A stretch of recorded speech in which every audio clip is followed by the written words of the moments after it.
we've had massive changes since the current political system was set up with the internet. How have MPs embraced and used that, and are they using it as much as they could do in a useful way? So whenever you ask any question, how do MPs do X, the answer is some of them do X a lot, some of them do X not at all, and some of them do it in the middle. And the same is true of the internet. There are some who are tremendously out there who've invested a lot of time and effort in learning technologies, in using those technologies to do all sorts of things, to both listen, to campaign, to manage casework. And then there are those who literally just won't even accept emails, let alone anything else, even today.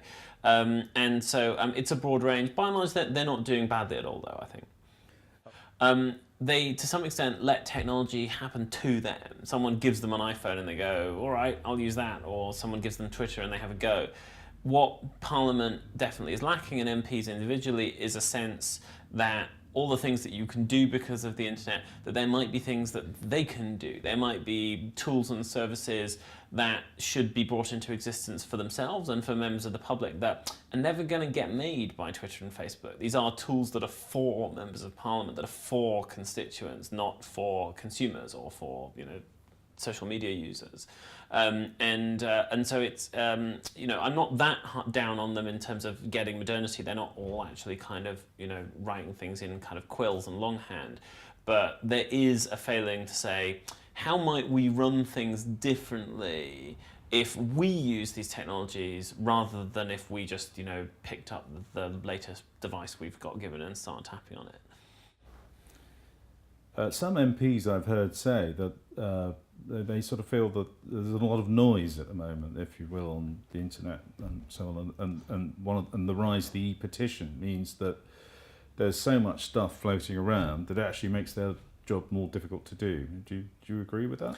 So when MPs say, this stuff is terribly noisy, there's so much going on, we can't cope with it, part of what they are reflecting is that they have let the internet happen to them and they've made no real attempt to do anything to cope with it. For example, if you become an MP tomorrow, you'll find when you go into Westminster that you don't get any special software to help you cope with the fact that you have 10,000 emails a month or whatever. That is because collectively all 600 plus of the MPs have failed to build themselves any of the tools required to deal with the modern world.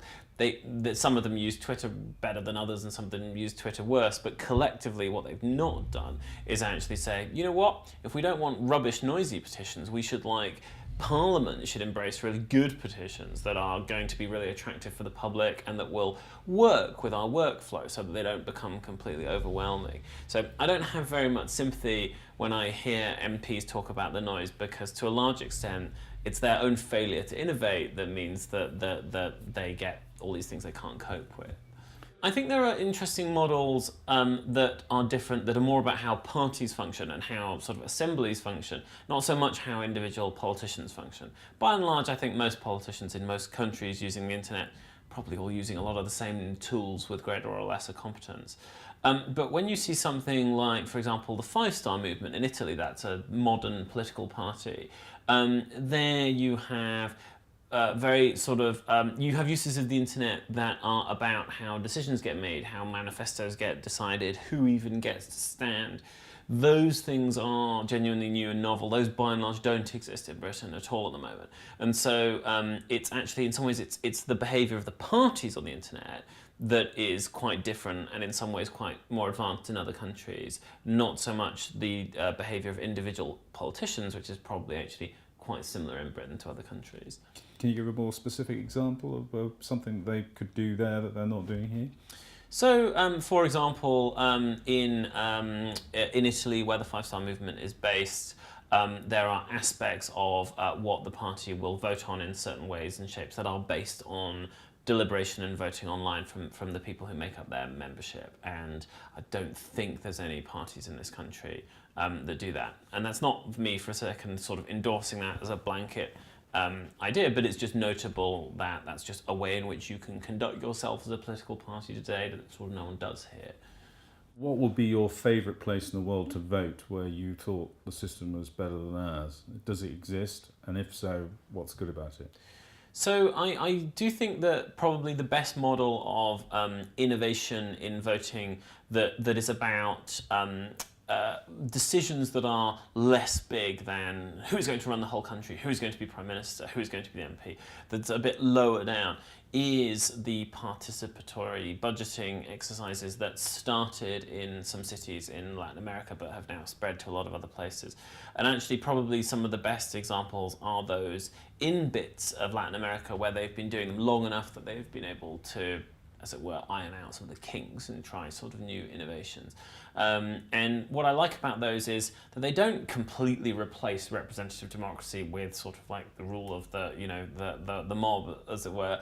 They carve out a bit of the budget. They have quite high levels of participation. They do loads and loads of education about what it is that you're going to get. And they do sometimes turn out to see the public voting on things that could be described as not entirely selfish. You get examples of where, having been told a bit about, you know, the value of this project rather than that project, people actually end up voting for money that is not necessarily in their own street, but is possibly in the street of some people who need it more.